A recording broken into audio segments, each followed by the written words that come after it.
Bonjour ou bonsoir, mesdames, mesdemoiselles, messieurs. C'est un autre rendez-vous avec l'ésotérisme expérimental. Ce soir, vous allez voir, et après coup, une expérience qui a été vécue par des gens qui suivent mes émissions depuis maintenant tout près de 5 ans sur la rive sud de Montréal. Parce que figurez-vous qu'après l'émission que vous voyez déjà depuis quelque temps à Montréal, l'émission est toujours suivie d'une ligne ouverte. Alors c'est pour ça que vous voyez un téléphone dans l'image. C'est que les gens peuvent me rejoindre par le téléphone après l'émission pour me passer des commentaires, des suggestions ou arriver même avec des témoignages intéressants sur le sujet de l'émission. Mais alors, il s'est passé quelque chose puisque depuis 5 ans, j'ai un contact plus intime avec ce public de la Rive-Sud qui représente environ 125 à 150 000 personnes. Ça m'a permis, depuis le temps qu'on se connaissait sur la Rive-Sud, de vivre et d'expérimenter quelque chose au-delà de ce qu'on pourrait faire lorsqu'on s'adresse à un public qu'on ne connaît pas. J'ai pu voir par les conférences, les gens qui assistent aux conférences, qui sont majoritairement de la Rive-Sud de Montréal, me rendre compte que ce public a une certaine culture, pour ne pas dire une culture certaine en ésotérisme. Ils savent de quoi on parle lorsqu'on parle du voyage astral, lorsqu'on parle des extraterrestres, lorsqu'on parle de parapsychologie. On ne mélange pas ça avec des phénomènes autres, religieux ou parareligieux ou scientifiques ou parascientifiques. Il y a maintenant peut-être une meilleure prise de conscience et une meilleure connaissance, tout simplement, de tout ce qui concerne l'ésotérisme. Alors, j'ai été tenté à plusieurs reprises dans les années passées de faire un petit quelque chose de plus pour ce public. Entre autres, d'annoncer au mois de janvier, il y a 1 an, qu'au mois de mai, il y aurait une manifestation extraterrestre qui serait visible à travers le monde entier, qui concernait finalement la tentative d'enlèvement des otages américains à Téhéran, lorsque les Marines, des gens spécialisés dans cette manœuvre militaire, ils étaient prêts à tout, ces Marines qui allaient chercher les otages à Téhéran. Alors, tout était prévu pour qu'ils puissent réussir le coup avec des bombardiers, avec des hélicoptères. Et évidemment, il s'est produit là l'intervention qu'on avait annoncée, nous, au mois de janvier, pour le milieu du mois de mai, et l'enlèvement des otages devait avoir lieu d'ailleurs dans le milieu du mois de mai, mais il a été avorté parce que ces Marines ont été pris en face à face avec le phénomène extraterrestre, ce à quoi ils n'étaient pas prêts. Ils étaient prêts à tout, sauf à ça.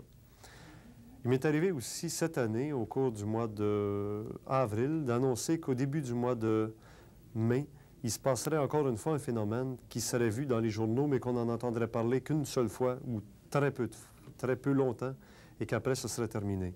Ça concerne encore une fois une action militaire américaine, et la chose disparaîtrait, on n'en entendrait parler qu'une journée, puis c'est tout. Et donc, 3 ou 4 semaines à l'avance, on en avait parlé aux gens. Et tout le monde attendait impatiemment si au début du mois de mai cette année, il se passerait un événement concernant l'armée américaine et qui serait quand même en relation avec le phénomène extraterrestre. Pour l'affaire des otages, effectivement, on n'a jamais eu aucune explication valable. Ni les Russes ont voulu ridiculiser l'armée américaine qui avait raté un coup quand même important, ni les Russes en ont parlé, ni les Américains ont voulu expliquer le plus que dire ça a été avorté parce qu'on a eu des problèmes. Quand les avions et les bombardiers se rentrent les uns dans les autres avec les hélicoptères et qu'on oublie même des gens là sur place, les papiers d'identité avaient été oubliés sur place, il y a eu même des morts qui sont restés là, des Américains qui sont morts dans les accidents d'avions et d'hélicoptères. On les a laissés là pour se sauver à toute vitesse de ce qui se passait là, parce que ça, on était vraiment paniqués. Mais alors, au début du mois de mai, qu'est-ce qui s'est passé cette année? C'est qu'il y a eu un avion spécial construit de façon spéciale, qui appartenait à l'armée américaine et qui était envoyé en mission, à bord duquel il y avait des documents ultra secrets, disait-on, dans un article de journal qui est apparu dans la presse, mais une seule fois. Un seul soir, au téléjournal, on en a entendu parler, après, plus jamais. Tout ce que les témoins disent, on a vu une boule de lumière frapper l'avion et l'avion a volé en éclats. C'est un avion qui était prêt à tout prévoir, à tout voir venir à des milles et des milles à la ronde, puis c'est un avion militaire avec des instruments ultra secrets et ultra spécialisés.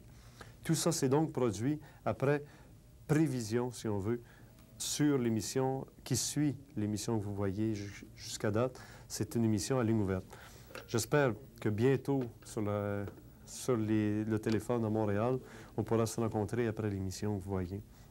Dans le fond, il n'en tient qu'à vous. C'est à vous de communiquer au câble et de dire on aimerait avoir Richard Glenn en ligne ouverte après son émission, comme il fait sur la Rive-Sud.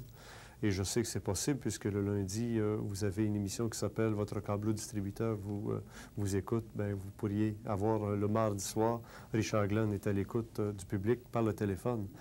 Ça ne serait pas difficile. Mais toujours est-il qu'au mois de juin cette année, seulement pour le public de la Rive-Sud de Montréal, j'annonçais dans une émission un passage d'OVNI dans la province de Québec qui pourrait être vu par des centaines et des centaines de personnes. Et ça devait avoir lieu dans la nuit du 22 au 23 août dernier. Il y a eu cette nuit, effectivement, du 22 au 23 août, où finalement, sur la montagne de Saint-Hilaire, s'est réuni là énormément de gens. Vous en avez peut-être entendu parler cette semaine dans un article qui est apparu dans la presse, lundi ou mardi de cette semaine. On va regarder cet article qu'on a agrandi et on va le lire ensemble. Je pense que ça va déjà nous mettre sur la piste de l'émission de ce soir. Saint-Hilaire. Les ovnis n'étaient pas au rendez-vous. Environ 500 à 600 personnes qui s'étaient rendues au sommet du Mont-Saint-Hilaire dans la nuit de samedi à dimanche sont redescendues bredouille après avoir attendu toute une nuit un événement inusité qui ne s'est jamais produit. En effet, au courant de la semaine dernière, un animateur bien connu du câble de la Rive-Sud avait annoncé avec fracas l'apparition d'objets extraterrestres. Certaines gens avaient prétendu à des soucoupes volantes qui devaient atterrir entre 1h et 6h dans le lac au haut de la montagne. La police, qui a vu cette manifestation d'un mauvais œil, a précisé que tout s'était déroulé normalement, malgré certaines gens qui n'ont eu aucun respect du bien public en émergeant de partout sur les terrains privés. Certains propriétaires n'ont pas prisé cet événement qui tenait plus de l'irréel que du vrai. Vous l'aviez lu, cet article, on en a entendu à peu près pas parler dans les médias d'information, parce qu'évidemment, on est pris devant un problème, à savoir, il s'est-tu passé quelque chose ou il s'est rien passé? À première vue, il semble ne s'être rien passé. Mais on dit qu'avec fracas, j'avais parlé, puisqu'on dit l'animateur de la Rive-Sud, c'est évident, c'est moi. Mais on me dit que j'en avais parlé avec fracas, ce qui est faux, puisque je n'en avais pas parlé depuis le mois de juin. Et pour qu'on soit tous sur la même longueur d'onde, je vous rapporte à cette émission Ligne ouverte. Vous allez voir sur la table, il y avait un téléphone, c'est que c'était la ligne ouverte qui suivait une émission du 24 juin dernier, où j'ai annoncé cet événement de passage d'OVNI sur la Rive-Sud autour du 22-23 août. Écoutez bien, vous pouvez même prendre un crayon et papier pour prendre en note les détails, car il y a des clés ésotériques à travers le message qui a été émis à ce moment-là. Jusqu'à date, des prévisions, j'en faisais pour des événements qui se passaient ailleurs, aux États-Unis, en Europe, un peu partout. Mais voilà que c'était un événement qui nous concernait, nous, les gens du Québec. C'était pas difficile, puisque ça concernait les gens de la Rive-Sud qui suivaient la ligne ouverte, et l'événement devait se passer sur la Rive-Sud. Alors, on retourne au 24 juin à la ligne ouverte, que vous n'aviez pas pu voir à cette époque-là. On a quand même gardé le film. On vous montre ce que Richard Glenn disait au public de la Rive-Sud à ce sujet-là, à l'émission à la ligne ouverte.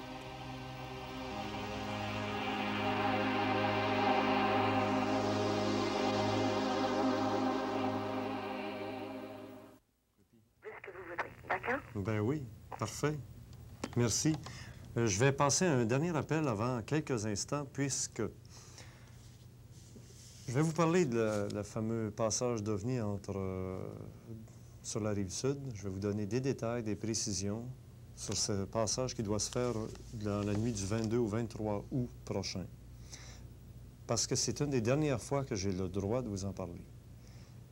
Puis j'ai des choses précises à dire. La semaine prochaine, ce sera définitivement la dernière fois que j'en parlerai jusqu'au 22 août. Après le 22 août, on s'en reparlera. Alors, on va faire une pause. Vous allez voir des diapositives d'une équipe de musiciens, des techniciens de l'électronique super moderne qui vous font la musique que vous entendez au cours des émissions.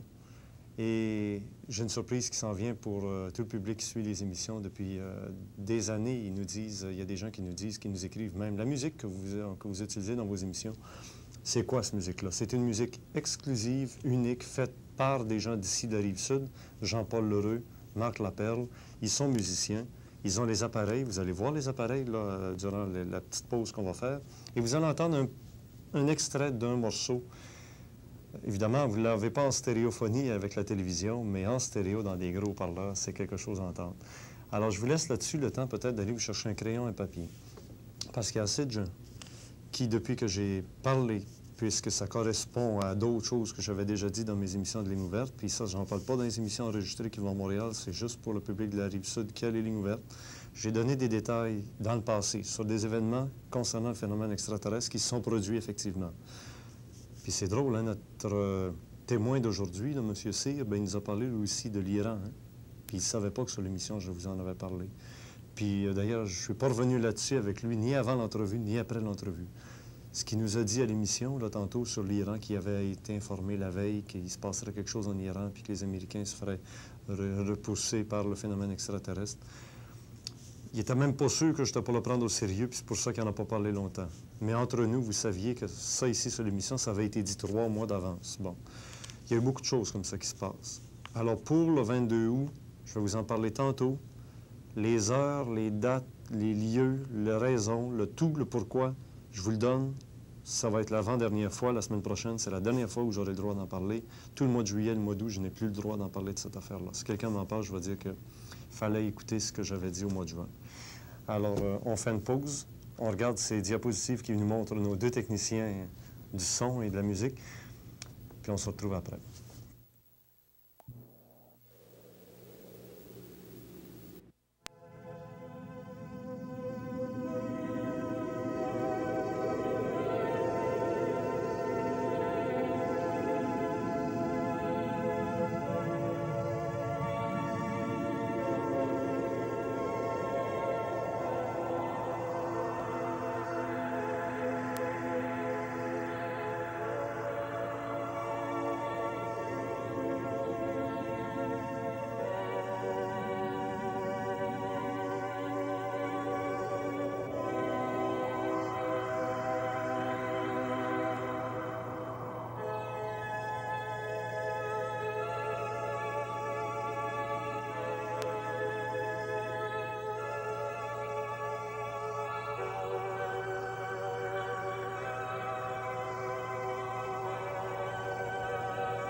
Dans la nuit du 22 au 23 août, 5 appareils doivent sortir du lac de Mégantic, se diriger dans la direction du Mont Orford, en faire le contour, monter par derrière Granby dans la région du lac Beaucourt, monter au-dessus du Mont Rougemont, passer au-dessus de la croix qui est illuminée toute la nuit, descendre dans la vallée entre Rougemont et le Mont-Saint-Hilaire.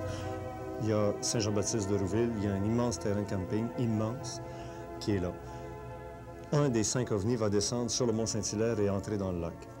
Les 4 autres vont poursuivre leur marche vers Sorel, vont se diriger ensuite vers Joliette. Un des 4 autres va descendre dans la région de Joliette. Il en reste 3. Dans les 3, il y en a un qui s'en va dans la région de Val-d'Or. Les 2 autres, un vers Latuc et s'arrête, et un autre dans la région du lac Saint-Jean. Il s'arrête. Les 5 seront posés pendant 3 quarts d'heure. Au bout de 3 quarts d'heure, les 5 repartent et se dirigent dans la ionosphère, la stratosphère, si on veut, ensemble. Les 5 ne seront pas vus par tout le monde. Il devrait y avoir normalement très froid, tempête de neige, ou je devrais plutôt dire de pluie, mais il fera très froid.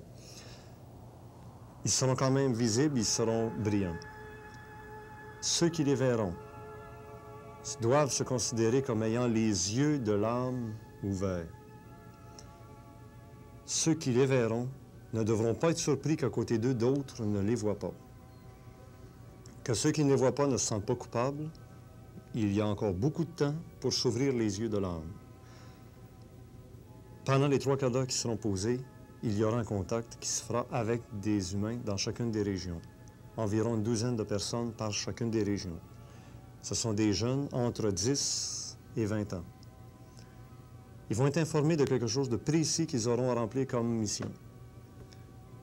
Dans leur famille très proche, les gens diront « ils ont changé ». C'est drôle, depuis cette nuit-là, ils ont changé. D'autant plus que plusieurs auront leur anniversaire le 22 août. Après les 3 quarts d'heure, les ovnis vont remonter dans le haut. Ça va être fini. On n'en entendra plus jamais parler. Il y aura des témoins qui auront vu, il y en a qui n'auront rien vu.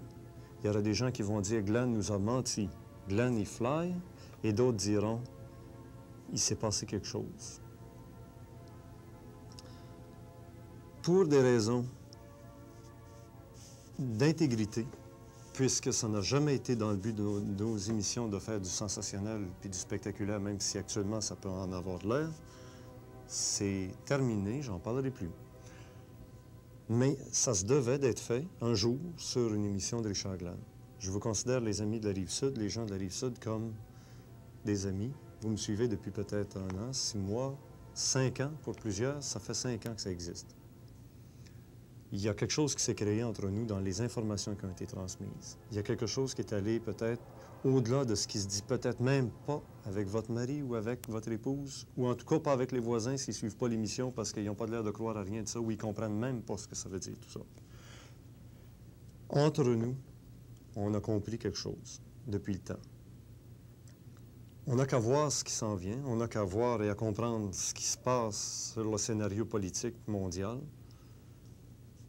Puis j'ai pas du tout l'intention de revenir là-dessus. Et ne me demandez pas où je serai cette nuit-là. Je serai fort probablement chez moi, comme tout le monde, qui a les 2 pieds sur la terre et qui se dit, si ça me concerne, je serai là où je devrais être quand ça va arriver. Puis si ça ne me concerne pas, j'ai aucune raison de dépenser ou de me dépenser en énergie ou d'aller m'installer en terrain de camping pour ne pas les manquer. Si ça ne te concerne pas, ça ne te touchera pas non plus. La nuance importante à faire, c'est qu'il y a des gens pour qui je devais en parler parce que déjà, mentalement ou psychiquement, ils sentaient qu'il y avait quelque chose qui se passerait. C'est à eux que je m'adresse, c'est à eux de se dire et de prendre confiance. Ça doit se faire, ça vous concerne. Ceux que ça concerne, ils savent très bien le jeu de cartes, qu'est-ce qu'il signifie devant eux. Il y a des médiums qui voient dans les boules de cristal, il y a des médiums qui savent lire dans les lignes de la main, il y a des médiums qui savent interpréter les cartes ou les feuilles de thé, et d'autres qui ne savent pas. C'est un don, d'autres diront. Il y en a des dons, ça existe, les dons du Saint-Esprit. Eh bien, si on a le don, on a compris. Puis ceux qui n'ont pas le don de savoir que ça les concerne, mais qui ont au moins le don de savoir que ça ne les concerne pas, ne partiront pas en vapeur en disant « Hey, il faut y être ». Le tout se fait dans la nuit du 22 au 23 août. Donc, on sera tombé dans le 23 août à 3h27 du matin pour les gens de la région Belleuil-Saint-Hilaire. C'est tout ce que j'avais à vous dire. C'est à peu près fini sur le sujet. Il nous reste 2 minutes à peine sur la ligne verte pour se dire que c'est un rendez-vous comme ça toutes les semaines. Que Bernard de Montréal va nous parler des êtres de lumière à la prochaine conférence au Cégep Maisonneuve. Que ça a lieu au début de chaque mois. Que fort probablement, Bernard va nous ramener, on va ramener Bernard en conférence au milieu du mois de juillet parce qu'on a été obligé la dernière fois de refuser une centaine de personnes et qu'actuellement, à cause que l'émission est vue à Montréal, il y a tellement de gens qui suivent et qu'il y a tellement de gens qui nous écrivent et qu'il y a tellement de gens qui font des pressions sur le câble pour dire c'est à cause de cette émission-là qu'on a le câble, sans ça, on laisserait tomber le câble. Il y a des gens comme ça. Moi, je n'ai pas ouvert la télévision depuis 1 mois. Il y a des gens qui l'ouvrent pour l'émission de Richard Glenn sur le phénomène extraterrestre ou sur l'ésotérisme en général. Et figurez-vous, eux, à Montréal, ils n'ont même pas la ligne ouverte. Alors, vous savez, ce qu'ils ont, c'est l'émission. Et dans l'émission que vous avez vue ce soir, il y a eu beaucoup de sous-entendus. On n'a pas expliqué ce qui s'était passé sous hypnose avec la petite fille. On n'a pas expliqué de quelle façon M. Cyr a été guéri de la sclérose en plaques. Comment ça s'est passé, le phénomène? On n'a pas expliqué pourquoi ces gens-là ont déménagé de Saint-Eustache. Si 3 fois de suite à Saint-Eustache, ils ont été visités. Et à chaque fois, il y a eu des preuves. Vous avez vu un peu les preuves. Le minimum de preuves qu'on pourrait dire, c'est que le terrain était magnétisé, que les bouteilles de coke, pas les bouteilles, mais les canettes de bière qui étaient sur le terrain, une poignée d'une tondeuse qui était là en métal, étaient magnétisées. C'est déjà un gros élément. Que la panne d'électricité a coïncidé, que l'avion qu'on a détourné qui s'en allait vers Québec a coïncidé, que l'implication de l'armée, que le témoignage de la police, que les gens de... Bon, sont faits et les faits sont là. Mais il y a quand même eu 3 éléments qui vous ont été présentés juste en surface. C'est pas facile, hein, de tout dire puis de pas trop en dire. J'espère que dans le cas du 22-23 août, j'en aurai pas trop dit.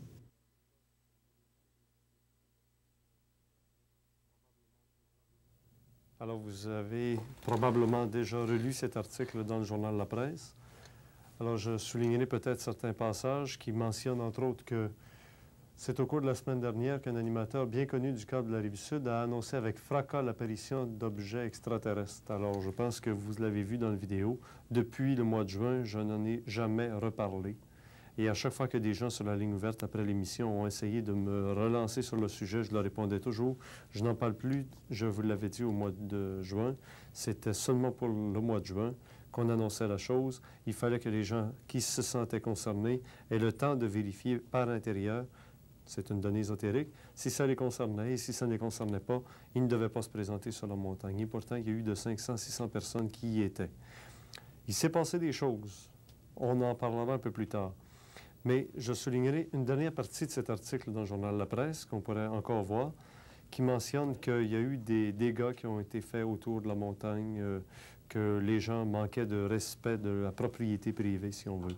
C'est qu'il y a un centre d'observation de l'Université McGill sur le Mont-Saint-Hilaire, qui est un centre de protection de la nature. Alors, on revoit cet article de journal dans la presse et on relit ce court extrait où on dit que, finalement, dans le dernier paragraphe, la police qui a vu cette manifestation de mauvais œil a précisé que tout s'était déroulé normalement, malgré certaines gens qui n'ont eu aucun respect du bien public en émergeant de partout sur des terrains privés. Certains propriétaires n'ont pas prisé cet événement qui tenait plus de l'irréel que du vrai. Effectivement, il y a un lac au milieu de la montagne. La montagne est entourée de petits monticules, si on veut, de parties de montagne, mais en plein centre de cette grosse montagne, il y a un lac. Et on parlait qu'il y aurait une soucoupe qui descendrait sur le lac. Alors, c'était suffisant, comme vous l'avez vu tantôt, pour attirer des gens à y aller. Est-ce qu'il s'est passé des accidents? Est-ce que des gens ont mis le feu? Est-ce qu'il y a eu des suites très fâcheuses, ou même fâcheuses simplement, suite à cette visite spontanée de 500 à 600 personnes à ce centre de la nature? Nous rencontrons maintenant le directeur du centre de la nature de l'Université McGill sur le Mont-Saint-Hilaire qui nous en parle, lui, qui était là ce soir-là parce qu'il a été pressé par les autorités d'aller là en tant que responsable du centre de la nature. On l'écoute.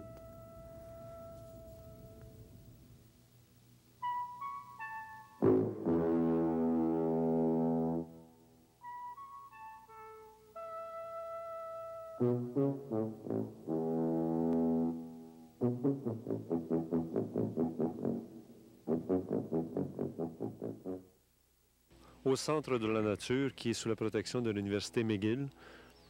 Maintenant, avec le directeur de ce centre qui se nomme Michel Drault, on va essayer d'en savoir un peu plus sur cette fameuse nuit du samedi 22 au dimanche 23 août 1981. C'était une nuit un peu inusitée. Oui, très inusitée. La montagne a été prise d'assaut par des centaines de personnes venant apparemment d'un peu partout. Et puis, heureusement, il ne s'est pas passé d'incident grave, mais nous avons craint toute la nuit qu'il pouvait se passer des accidents, des choses graves, parce que la situation a été absolument, en ce qui nous concerne, hors de contrôle. Parce que tout d'abord, on ne savait pas de quoi il s'agissait, on n'était pas prévenus. Et puis, il y avait des gens qui montaient de toutes parts dans la montagne, et puis qui ont, peut-être pour la majorité sans le savoir, enfreint une foule de règlements que nous avons ici. C'est que la montagne ici, le domaine, est fermé à la tombée de la nuit. Pour des raisons bien évidentes, c'est que d'abord, il y a une question de sécurité. Il y a une question aussi pour des gens qui pourraient séjourner dans le stationnement. Il y a une question aussi des propriétés voisines, des gens qui ne veulent pas être incommodés par toutes sortes de gens qui peuvent venir faire du tapage la nuit, à toute heure de la nuit. D'autre part, au point de vue des accidents, vous réalisez que la nuit, par exemple, ici c'est une montagne, on est en terrain très accidenté. Alors, les gens s'acheminaient, pour la plupart, enfin ceux que j'ai moi-même interceptés, s'acheminaient au sommet qu'on connaît sous le nom du pain de sucre. En fait, le sommet le plus dangereux pour les accidents. Le sommet du pain de sucre, c'est un sommet dénudé. Il y a des gens qui rentraient de toutes parts. Nous, on en a intercepté par l'entrée principale. Mais les gens qu'on interceptait, ils montaient la rue Bic, qui est à côté de notre propriété. Maintenant, là, il n'y avait rien que nous pouvions faire. De toute façon, à un moment donné, nous avons abandonné la partie parce que la situation pour nous était absolument incontrôlable. Vers quelle heure? C'était à partir de... On m'a informé de la situation vers 11 heures. Et puis, je suis demeuré dans les alentours jusqu'à vers 3 heures du matin. Et vers 3 heures du matin, il y arrivait de plus en plus de gens. Maintenant, il y avait le danger d'accident sur le sommet du Pin-de-Sucre. C'est un endroit très dangereux, et surtout la nuit, parce que c'est déjà dangereux dans le jour, mais au moins on y voit clair. Alors que la nuit, déjà juste monter au Pin-de-Sucre, il y a des dangers d'accident. Ensuite, sans parler évidemment du risque d'incendie. Est-ce qu'il y a des gens qui faisaient des petits feux, des feux de camp? Vous imaginez qu'à la quantité de gens qu'il y avait là-haut, je ne suis pas monté. Aussi, pour la raison que moi, j'ai rencontré des gens qui étaient dans, pas la majorité peut-être, mais il y avait des gens qui étaient dans toutes sortes d'états. Évidemment, c'était samedi soir, c'était la fin de semaine, et puis c'était la nuit. Il y avait des gens de tous les âges que j'ai vus, et puis des gens, comme je vous dis, dans tous les états. Est-ce que vous iriez jusqu'à dire qu'il y avait des gens qui avaient pris de la drogue, qui avaient pris de la boisson? Je ne sais pas ce qu'ils avaient pris, mais il y a des gens qui m'ont apparu anormal par rapport à des gens qu'on va rencontrer en plein jour. Alors, je ne fais pas d'affirmation sur ce que les gens auraient pu prendre, mais on sait très bien que dans les manifestations populaires, quelles qu'elles soient, il y a des gens, évidemment, qui prennent de la boisson. Alors, Michel Drault, en tant que directeur du centre ici de la conservation de la nature de l'Université McGill au Mont-Saint-Hilaire, avez-vous véritablement un message comme tel à transmettre? Parce que vous savez que les gens qui sont venus sont majoritairement les gens qui suivent l'émission à laquelle vous donnez une entrevue présentement, c'est sur le canal 9 de Vidéotron. Avez-vous un message à leur dire? Oui, le message le plus important que j'ai à dire, ce n'est pas aux gens que ça s'adresse, mais à ceux plutôt qui l'ont annoncé. Je reproche et je déplore le fait qu'une telle chose a été annoncée, puisque quand on attire des gens à un endroit, et puis que finalement, il n'y avait personne pour les recevoir, ces gens-là, il n'y avait personne pour leur indiquer où aller, il n'y avait personne pour leur expliquer les règlements de la montagne, puis finalement, j'ai aucun reproche à faire aux gens qui sont venus. Les gens sont venus sur presque une invitation, parce que finalement, le sujet des objets volants non identifiés, ça suscite la curiosité, c'est bien compréhensible. Maintenant, ces gens-là n'avaient personne pour les accueillir, ni pour les informer, ni pour les diriger, de telle sorte qu'il y aurait pu avoir des incidents graves, comme des accidents mortels. Il y en a déjà eu sur le Mont-Saint-Hilaire, des gens qui y ont tombé, parce que c'est quand même une montagne, il y a des falaises, des endroits dangereux, et les gens s'acheminaient exactement là où c'est, enfin, ceux que j'ai interceptés, s'acheminaient là où c'est le plus dangereux, dangereux en plein jour, imaginez la nuit. D'autre part, il y avait le danger d'incendie. Heureusement qu'il n'y avait plus dans les journées qui précèdent, mais quand l'annonce de ce passage d'OVNI a été faite, on ne savait pas qu'on aurait un été pluvieuse, et si nous avions eu un mois de sécheresse précédant cet incident-là, on aurait pu très bien avoir un feu sur le Mont-Saint-Hilaire. Et il a aussi plu, je pense, au milieu de la nuit vers 3h30. Je ne le sais pas, à 3h30, moi je me suis endormi, j'étais fatigué.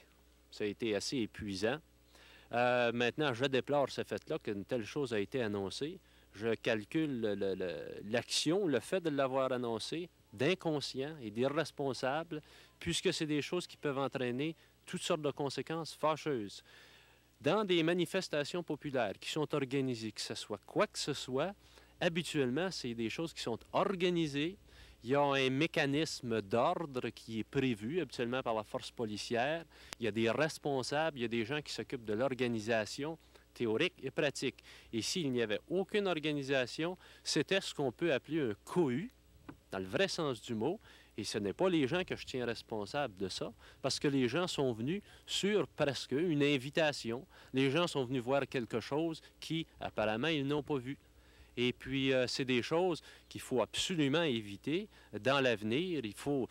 C'est des choses qui peuvent être extrêmement dangereuses, qui peuvent apporter des conséquences très fâcheuses. Heureusement, il n'y a rien eu, mais on souhaite qu'il n'y ait rien eu. Mais le message, finalement, que je veux transmettre, c'est que c'est aux promoteurs, aux annonceurs de ce supposément passage d'objets volants, c'est d'être plus conscient, puis d'être plus responsable, puis de ne pas faire les manchettes au prix de tout ce que ça peut impliquer, et puis en se payant finalement la tête des gens, ceux qui vont subir toutes les conséquences d'une manifestation semblable. Et il y a une chose que je n'ai pas mentionnée aussi, qui mérite d'être mentionnée, c'est que nous, on travaille très fort pour conserver le Mont-Saint-Hilaire dans un état le plus beau, le plus naturel possible, pas pour nous. C'est une mission, c'est une responsabilité que nous avons, mais c'est pour tous ceux qui en bénéficient. Et je n'ai pas encore eu de rapport sur la situation sur le sommet du Pin-de-Sucre et les alentours, mais je présume qu'il y a sans doute des tonnes de déchets là-haut, et puis il va falloir aller les chercher. Et puis c'est nous qui sommes pris avec ce problème-là parce que le terrain est trop accidenté, on peut pas monter là-haut avec du matériel roulant, c'est impossible. Alors, c'est-à-dire qu'il va falloir faire des corvées pendant des semaines à venir pour descendre les déchets qui ont pu s'accumuler là. Et puis ça encore, c'est pas tellement la faute des gens, c'est la faute de ceux qui ont attiré les gens la nuit au Mont-Saint-Hilaire. J'aimerais, Michel Drault, immédiatement situer l'entrevue. On est mardi après-midi à 5h30 environ. C'est mardi après-midi. Le mardi suivant cette fameuse nuit de samedi à dimanche. Donc, on est mardi, je ne sais pas trop quelle date, là, le 25. Le 25 août 1981. Et... J'aimerais bien aussi ajouter ceci, c'est que j'aimerais que mon témoignage soit juxtaposé à celui de la police de Mont-Saint-Hilaire.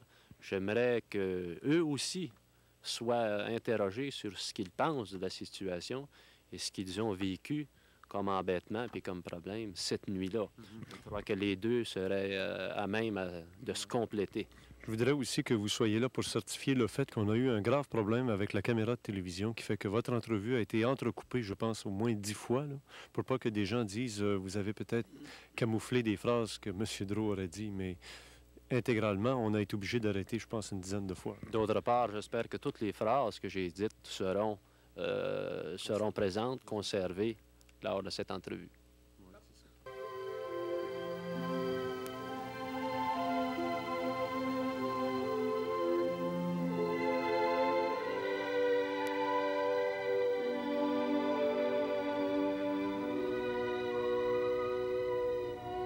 J'ai évidemment bien compris le message de M. Drault, qui est le directeur du Centre de la nature de Mont-Saint-Hilaire.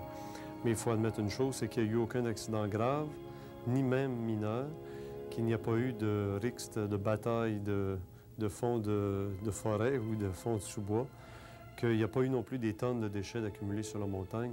On est allé faire un tour, nous, à pied, après. Alors donc, ça voulait dire quand même qu'il y a eu une certaine catégorie de gens qui, j'allais presque dire, méritaient une nuit agréable, une nuit à la belle étoile, pour avoir peut-être une rencontre avec le phénomène extraterrestre. Tout ce qu'on peut dire, c'est que de l'extérieur, il y a eu un orage qui a éclaté à quelques minutes après le rendez-vous, qui était à 3h27, à 3h30, 2 coups de tonnerre, des éclairs, et il s'est mis à pleuvoir seulement sur la montagne. Ça, c'est surprenant. Il ne pleuvait pas en dehors de la montagne, il n'y a plus sur la montagne, aux périphéries très restreintes de la montagne, à peine quelques pieds plus loin, le terrain était sec. Alors, comment les gens ont-ils réagi ici sur la rive sud de Montréal avec la ligne ouverte qui suit tout le temps l'émission? Alors, l'émission suivante, le mardi suivant de cette fin de semaine du 22-23 août, j'ai fait la ligne ouverte comme d'habitude. D'ailleurs, j'ai consacré la majeure partie de l'émission en ligne ouverte pour avoir des commentaires des gens. On vous en montre certaines bribes, condensé, si on veut, de ce qui a été dit dans les opinions à cette ligne ouverte sur la rive sud, donc de la semaine dernière. On écoute ça tout de suite.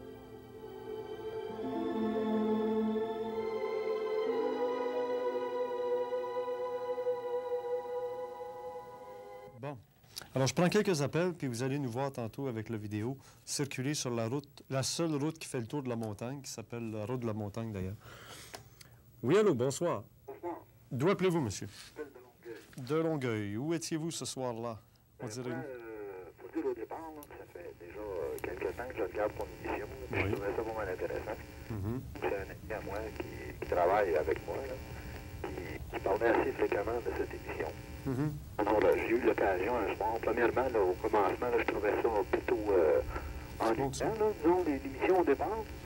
Et puis, disons qu'à la longue, j'ai commencé à aimer ça. Puis j'écoutais, puis ça m'intéressait de plus en plus. Je ne peux pas dire la journée là, que tu l'as annoncé, là, ou la fameuse annonce sur le Mont-Saint-Hilaire. Oui, ce qu'on voyait, là, il y a 2 instants, c'était le Mont-Rouge. Vous regardez bien sur votre télévision, là, parce que pour les gens qui ne connaissent pas la région là-bas, là, ça, c'est la route de la montagne qui fait le tour du Mont-Saint-Hilaire. Mais de cette route-là, on voit le Mont-Rouge-Mont au loin.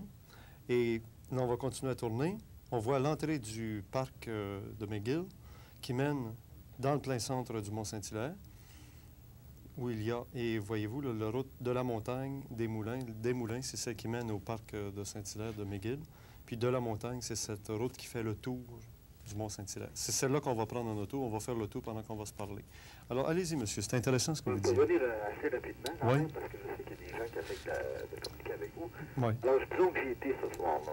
Je me suis rendu, j'étais là à peu près vers les 3h moins quart. Je suis parti à 4h30, à peu près, moins quart, 4h moins quart, c'est-à-dire 5h moins quart à peu près. Puis, j'ai absolument rien vu. Naturellement, j'ai absolument rien vu. Mais je me suis posé une question en partant du Mont-Saint-Hilaire. Je savais au départ qu'il y avait des centaines de personnes qui étaient là. Et puis, comme le monsieur a dit tantôt, là, sur les, comme j'ai vu là, sur la vidéo, que c'était très dangereux. D'accord? Alors, je me suis posé une question, à savoir, étant donné que les gens, ces personnes-là qui viennent d'un univers que je ne connais pas,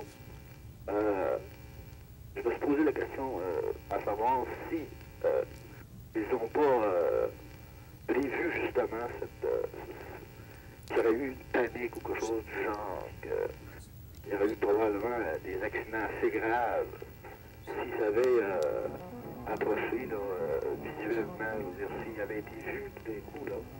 Je pense qu'il y avait eu une grosse panique. Je veux dire, c'est juste une idée comme ça en passant. Vous voulez bien dire qu'il y a peut-être beaucoup plus de gens qui n'étaient pas prêts à les voir? Exactement, oui.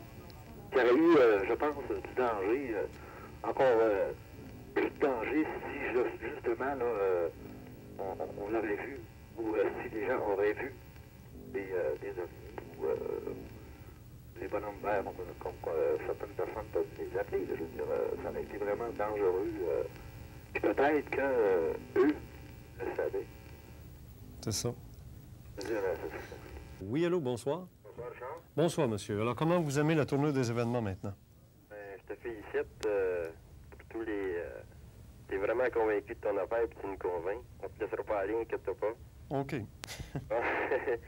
On est allés, nous autres, à Saint-Hilaire la fin de semaine, puis j'ai beaucoup aimé l'expérience, ma femme et moi.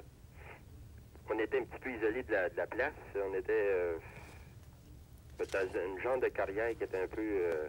Ah oui, de l'autre côté, là. Oui. Oui. Et puis, je peux te dire une chose, c'est que on a eu des bons feelings. Je sais pas si tu comprends ce que je veux dire, là. Oui. C'est que c'est assez curieux. Moi, j'ai trouvé ça curieux que des coups de tonnerre entre des mondes même ne résonnent pas plus que ça. Oui. Normalement, tu as un écho qui se produit, hein? Oui. Tu as des sons bien secs. Ça m'a frappé. Et puis, il y a une autre chose qui m'a frappé, c'est que on est arrivé à cette bonne heure, on est arrivé, je pense, que c'était à 1h30 la nuit, puis on est reparti à 5h. On a vu au commencement, quand on est arrivé, des éclairs assez loin, comme des éclairs de chaleur, si tu veux. C'était des éclairs roses, hein? Oui. Puis, Avez-vous vu le film Rencontre du troisième type? Oui. Avez-vous remarqué que souvent on faisait jouer ça, ces éclairs de chaleur-là, dans les airs? Oui. Puis on disait justement, c'est des éclairs de chaleur, mais on a compris à la longue que ces éclairs de chaleur-là, ils sont provoqués par des ovnis qui ont une certaine ionisation qui provoque une décharge électrique dans l'espace. Comme je te disais, il était rose, puis vers les 3h30, là, Oui. 3h27, si tu veux, là, Oui. il est venu 2 éclairs, mais c'est malheureux, je les ai pas vus, parce qu'il était bizarre, il était blanc. Oui. Moi, je les ai ressentis blanches. Je checkais sur le mont, comment tu l'appelles, le mont qui est à Croix, là? Ça, c'est le Mont-Rougemont qui est juste au Mont-Rougemont, là? Oui. Puis c'était bizarre. Puis depuis ce temps-là, on va te dire une chose, j'ai un surplus d'énergie. Bon. On reste les 2 pieds sur la terre. C'est ça. Ça a du bon sens pareil. Si t'as...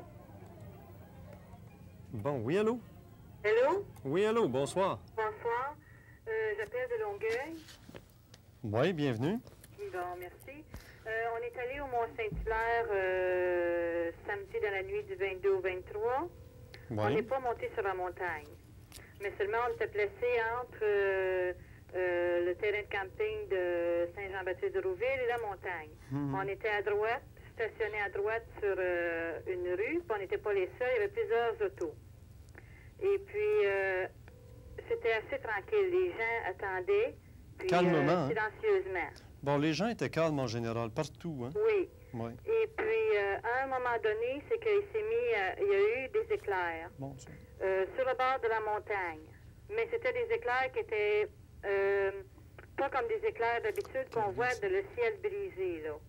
C'était des éclairs comme des flashs. Oui. Et puis, le tonnerre, il a tonné par après chaque éclair, mais le tonnerre ne se terminait pas.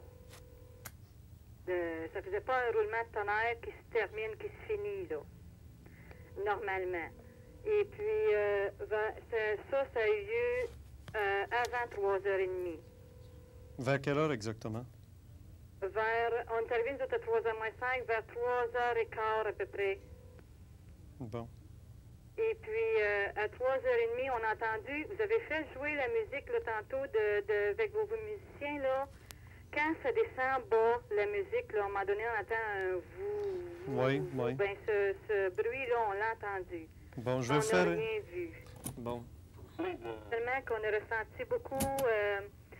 personnellement, j'ai ressenti de l'amour à l'intérieur. Et je vous dis qu'on était à la droite, puis j'ai été portée, en entendant le bruit, à traverser la rue et à m'en aller sur le bord de l'autre côté de la rue.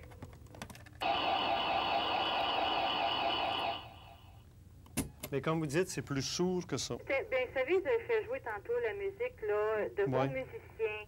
Oui, oui, oui. Puis à un moment donné, c'est un son clair, puis on entend, à un moment donné, ça descend plus bas. Mm-hmm. Bon, c'était un bruit semblable à ça. Bon, parfait. Plus bas.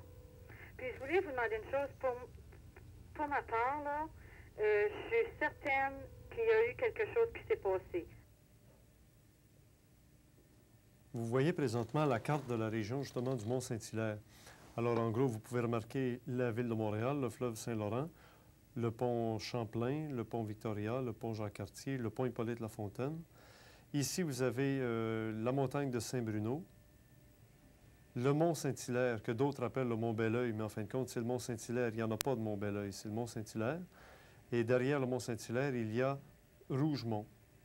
Il y a le mont Saint-Grégoire qui est un peu plus loin. Vous allez entendre parler maintenant à certaines personnes d'un terrain de camping qui s'appelle le camping de Saint-Jean-Baptiste. Alors, c'est ici, entre le mont Saint-Hilaire et le mont Rougemont, effectivement, entre ces deux montagnes-là, il y a un terrain de camping qui s'appelle le terrain de camping de Saint-Jean-Baptiste de Rouville, puisque ça s'appelle Saint-Jean-Baptiste de Rouville, la ville qu'il y a là. Vous allez entendre maintenant des témoignages sur le vif qui viennent d'être pris ces jours derniers, puisque depuis la fin de semaine qui vient de se passer jusqu'à aujourd'hui où on enregistre l'émission, nous avons rejoint des gens qui ont témoigné, qui ont voulu même accepter de passer sur la télévision, donner leur impression et leur expérience de cette fameuse nuit. On les écoute. Pour moi, j'ai vu comme une grosse boule blanche qui m'est arrivée au-dessus de la tête. C'était tout blanc, tout brillant. On a entendu un coup de tonnerre. Là, moi, j'ai eu le frisson. J'avais froid, j'avais froid, j'avais froid. Quelle heure était-il? Je grelottais. Ben, il était environ vers 3h30, 4h30, environ vers cette heure. Et là, j'avais froid, je tremblais. Je me disais, mais qu'est-ce qui se passe? Là, je sentais qu'il allait arriver quelque chose. Il va se passer quelque chose. Bon. Alors, elle était assise près de moi sur la table de camping, juste devant le lac. Et puis, là, elle m'a pris par le bras. Elle m'a dit, qu'est-ce que t'as, là? Elle voyait bien que vraiment j'avais froid, mais j'avais pas aucune raison vraiment valable parce que la température n'était pas froide pour que je puisse... bon. Et puis, la pluie qui a tombé, les éclairs, le tonnerre, puis à un moment donné, pouf, il est arrivé cette boule-là qui était très claire et ça a passé comme ça, très vite, qui se dirigeait vers le mont Saint-Hilaire. Et cette boule, naturellement, c'était une forme ronde, mais c'était blanc, c'était clair, c'était brillant. Et le tour de cette boule-là, c'était comme bleu, très, très pâle. Avez-vous l'impression qu'il y avait une intelligence derrière ce phénomène? Sûrement. Des êtres intelligents? Des êtres de lumière. Est-ce que vous aviez l'impression d'avoir une espèce de rapport avec ces êtres-là sur le plan mental? Une communication quelconque? Oui. Est-ce que toutes les quatre, vous avez vu ces phénomènes se produire? Oui, on les a vus, mais comme je disais tantôt, la boule, à ce moment-là, moi, je l'ai vue différemment des autres. Je suis la seule qui a vu aucun contour bleu. Ah, vous l'avez simplement vue blanche? Oui, elle était toute blanche pour moi. Mais laquelle qui a dit la même chose que moi, qu'elle se dirigeait vers la montagne? C'est toi? Oui. Ah non? Se trouvait sur la rive sud, sur une route de la rive sud. Sur quelle route exactement, monsieur? Sur la 116. Bon, vous avez tenu d'abord à tenir votre anonymat. Alors, c'est pour cette raison qu'on vous filme de dos. Là. C'est un témoignage. Et évidemment qu'en étant chauffeur de taxi, vous avez affaire à tellement de monde dans le public que vous préférez garder votre anonymat. Mais alors, qu'est-ce qui s'est passé exactement? Je m'en allais en direction Saint-Hilaire, porter un client. Fait qu'à un moment donné, juste avant d'arriver au pont, mon auto, toute l'électricité a complètement arrêté. Plus d'électricité complètement. Mais, Alors donc, l'automobile s'est immobilisée complètement? Mais avant, moi, j'ai toujours un radio émetteur dans mon automobile. Fait que ça a fait un bruit bizarre. Comparé comme si le scratch était dessus. Puis là, j'ai regardé ça, puis là, pouf, plus d'électricité du tout. Puis là, à un moment donné, j'ai entendu un bourdonnement dans mes oreilles. Puis c'était fort. Ça a duré environ 30 secondes. C'est tout ce que je peux dire. Vous aviez un passager à ce moment-là avec vous? Oui, un homme de 45 ans. Maintenant, vous l'avez associé à quoi? Pourquoi vous avez pensé que ça pouvait avoir à voir avec le phénomène extraterrestre? Ben moi, habituellement, mon automobile est jamais en panne. Puis ce soir-là, j'ai trouvé ça bizarre. L'avez-vous fait examiner depuis ce temps-là? Oui, j'ai fait examiner, puis ils n'ont pas trouvé aucun trouble électrique. Maintenant, si vous l'avez associé à cette nuit-là à un phénomène, est-ce que c'est... vous regardiez l'émission de télévision ou quoi? J'ai regardé effectivement l'émission de télévision, puis je me suis dit à moi-même, la petite expérience m'est arrivée, peut-être que ça pouvait avoir rapport avec l'événement qu'il y a eu. Pour avoir vu des objets non identifiés, je n'ai pas vu. Non, c'est ça. Vous pouvez nous refaire le bruit de l'appareil? Oui. Char numéro 10. Voiture numéro 10.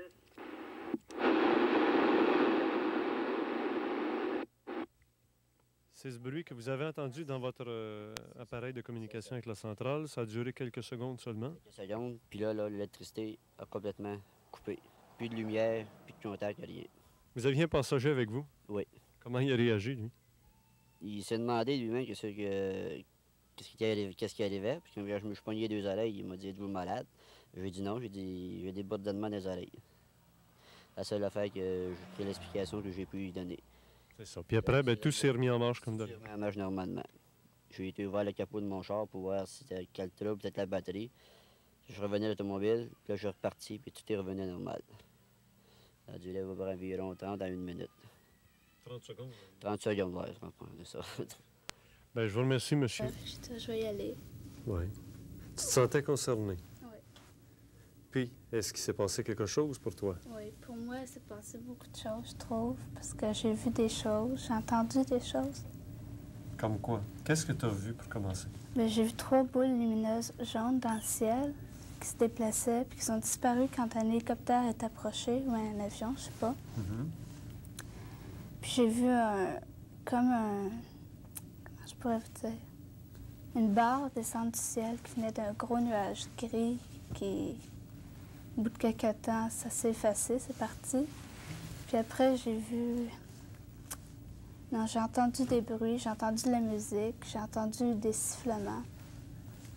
Très fort? La musique, pas tellement fort, mais les sifflements très forts. Au point d'être obligé de se cacher les oreilles? Oui, je me suis bouché les oreilles parce que j'avais mal. As-tu eu l'impression qu'il y avait une intelligence derrière ça? Une force, oui. Quelque chose de plus fort, oui, mais je sais pas. Qui contrôlait un peu la situation? Oui. Est-ce que ça t'a étonné de voir qu'il y avait beaucoup de gens à cet endroit-là? Oui, mais je me suis dit, c'est plus des curieux qui viennent voir ça, comme ça, que des contactés, choses comme ça. Des gens qui diraient, il ne s'est rien passé, qu'est-ce que tu pourrais leur répondre? Je sais pas. Ça dépend de comment ils disent ça. S'ils disent ça, c'est rien pu passer, je pourrais leur dire, ben moi, j'ai vu quelque chose. Ça dépendrait. Est-ce que tu as encore l'attirance à aller à cette montagne? Oui, beaucoup. Penses-tu qu'il va encore se passer des choses là? Oui, je sens. Puis on a entendu de la musique aussi à un moment donné. Oui. C'est à ce moment-là que la musique se fait. La musique, Quelle sorte de c'était musique? tellement beau, cette musique-là. Moi, je me suis retournée vers l'arrière parce qu'il y avait une église, je ne sais pas trop, puis il y avait une croix. Alors, je savais qu'il y avait une église. Je me suis dit, ça se peut-tu que ça soit l'église, un son d'église? C'était comme des cloches, c'était un mélange de cloches. C'était comme de la C'était une musique. musique qu'on n'a jamais entendue. Oui, la musique des sphères, la musique des anges, là, tu sais, c'était beau, ça, cette musique-là. Les quatre, vous avez entendu la musique? Oui. Oui. Y avait-il d'autres témoins à part vous quatre que vous quatre, vous connaissez entre vous autres? Y avait-il d'autres témoins avec lesquels vous avez communiqué là, déjà? On était 12. Oui, on était 12. Il y en a 2 qui venaient de la Prairie. Il y en a 2 autres qui venaient de Saint-Hilaire-au-Tobin-Père. Il y a le monsieur aussi qui venait de... Le monsieur qui venait dans le bout de la Malbaie. Oui. Mais ça, c'est après. C'est après ça. On était 12. On était 12, puis quand lui est arrivé, il se trouvait être un 13e. Puis... Maintenant, avec 2 spécialistes en ufologie, on va voir leur point de vue de cette fameuse nuit du 22 au 23 août 1981 à Saint-Hilaire. Vous étiez sur la montagne. René Deveilly, je vous présente, de Ouranos. Bonjour, Richard. Et Pierre Darnajou, aussi du groupement Ouranos, ici au Québec. Bonjour. Vous étiez tous les deux et avec un groupe de personnes à Saint-Hilaire. Oui, c'est ça, exactement. Mais on s'est un peu détaché du contexte gros groupement de foule. On s'était placé entre la montagne du Mont-Saint-Hilaire et le Mont-Rougemont, en plein champ. On était 6 personnes, dont un couple de Boisbriand qui se trouvait avec nous. Et lorsqu'on s'est placé, environ 22h40, on a commencé déjà à avoir une sensation, même une observation. On a vu en direction du sud-ouest 3 boules lumineuses de couleur jaune, orangé, feu, qui se déplaçaient horizontalement. À très haute altitude? Non, environ à 30 degrés, 35 degrés au-dessus de l'horizon. Ça, sud-ouest. Et j'avais mes jumelles. On avait à notre disposition 2 paires de jumelles, dont une 10-50 puis une 12-50. Alors, on a commencé à observer ces 3 lumières-là au comportement assez spécial. Il ne pouvait pas s'agir d'un avion. Et puis, j'ai vu arriver un avion, un petit avion de tourisme. Quelle heure était-il? 22h40. J'ai vu arriver un avion de tourisme dans mes jumelles, en direction de ces lumières-là. Là, tout s'est éteint, les 3 lumières sont éteintes d'un seul coup. On a continué à observer dans cette direction-là un bon moment, pensant voir réapparaître les lumières, mais on n'a rien vu. Jusqu'à environ 1h35. Là, à 1h35, nos yeux se sont portés vers un nuage qui se trouvait au-dessus de nous, presque à la verticale. Puis de ce nuage-là sortait un genre de tube lumineux, une colonne de lumière, pour ainsi dire. C'était pas... Enfin, ça n'avait pas une grande dimension. Ça, à l'œil nu, ça pouvait avoir à peu près 1 pied de long, 1 pied et demi de long, à peu près sur 4 à 5 cm de large de pouce. Mais par rapport à la distance, est-ce que vous diriez c'est gros comme un avion? Ça pouvait être gros environ la longueur, gros comme un avion, oui, enfin la largeur. Et puis en hauteur, ça avait à peu près 1 pied et demi de long, sortir du nuage. Puis c'était net, c'était coupé carré net.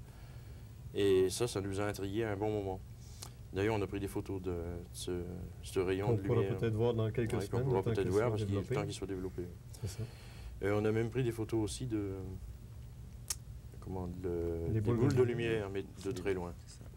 Ça, si tu veux oui, j'ai pris quelques photos avec un film sensible et des temps de pause différents. J'ai hâte de voir le résultat parce que... Avez-vous l'impression qu'effectivement, cette fameuse nuit-là, il y a eu un phénomène qui correspond à une réalité extraterrestre quelconque? Il s'est certainement passé quelque chose. Disons qu'on ne veut pas conclure trop vite. Mais on peut dire qu'il y a un phénomène, je pense. Oui, il s'est passé quelque chose dans la région de Saint-Hilaire, je ne dis pas précisément sur la montagne, mais il s'est passé entre les 2 montagnes, entre le Mont Saint-Hilaire et le Mont Rougemont. Nous, on est positif, on a vu quand même des affaires Vous avez anormales. qu'il y a eu des coups de tonnerre? Oui. Deux coups de tonnerre. Oui. Vers 3h30 du matin. C'est ça. Qui s'est mis à pleuvoir à peu près seulement sur la montagne. Oui, mais nous, on n'a pas eu une goutte d'eau à l'endroit où on était. On n'a absolument reçu aucune goutte de pluie. Mais vous avez vu qu'il a plu et sur on la a vu montagne? qu'il a plu par la suite. Sur la montagne? Oui, par la suite. On est allé au stationnement de la montagne par la suite, et puis c'est là que des gens étaient présents, puis ils nous ont dit qu'il y a eu de la pluie. Moi, je me suis renseigné par la suite. J'ai un de mes amis qui demeure au pied du Mont-Saint-Hilaire, un quart de mille peut-être. Il n'a pas eu de pluie non plus. Donc la pluie tombée vraiment était très localisée dans le secteur du stationnement du lac Hertel. Avez-vous eu des témoignages de gens qui correspondraient à quelque chose? Oui, j'ai eu un témoignage d'un monsieur qui se tenait, lui, vers 11h du soir, sur le terrain de camping à Saint-Jean-Baptiste de Rouville. Et c'est-à-dire un quart d'heure après nous. Lui a confirmé par écrit, signé une déposition comme quoi il avait vu les 3 lumières orangées, mais c'est-à-dire dans notre dos, c'est-à-dire en direction du mont Rougemont. Et ça se dirigeait, ça venait un peu du mont Saint-Grégoire, du mont Saint-Grégoire. Ça se dirigeait vers le mont Rougemont et vers la croix, ou un peu plus loin que la croix du mont Rougemont, ça a viré carré. Puis ça a parti en direction du mont Saint-Hilaire. Ça, c'est son témoignage. Ben moi, je me demande si ce ne serait pas une répétition générale pour peut-être une autre observation. À ce moment-là, on va se dire rendez-vous à la prochaine fois. Peut-être, c'est peut-être possible. Mais là encore, nous, on reste dans l'expectative, si on veut. On attend. Les pieds sur terre. Les pieds sur terre. On va pas paniquer. On va se placer toujours en retrait un peu, ou si on veut, légèrement au-dessus de la montagne du Mont-Saint-Hilaire, pour pouvoir avoir un meilleur contexte d'observation s'il se passe quelque chose. Alors, je vous remercie, messieurs, de votre participation sur ce dossier qui, je pense, n'est peut-être pas clos. Je le souhaite. En tant qu'ufologue, je le souhaite.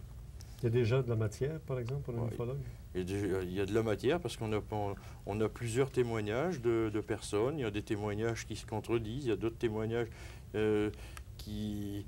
Mais ça nous amène quand même une réaction de masse de personnes sur un contexte comme celui qui s'est passé dans la nuit du 22 au 23 août. Ça nous donne pas mal d'éléments intéressants pour travailler. Merci. Alors, tout n'a pas été dit définitivement sur ce dossier. Je pense qu'on va en entendre encore parler. Alors, on demeure de bons amis. Je pense qu'on n'a pas fini de continuer à évoluer dans le domaine de l'ésotérisme par le biais du phénomène extraterrestre ou par d'autres moyens. Vous le verrez, puisque la prochaine série d'émissions qui commence à l'automne va nous engager dans une nouvelle compréhension de l'ésotérisme, non plus par le côté directement ou seulement lié au phénomène extraterrestre. Je souhaite énormément qu'il y ait plusieurs gens qui demandent la ligne ouverte pour que j'ai un contact plus personnel avec vous sur la région de Montréal. Alors, c'est sur ce qu'on se quitte et à la semaine prochaine.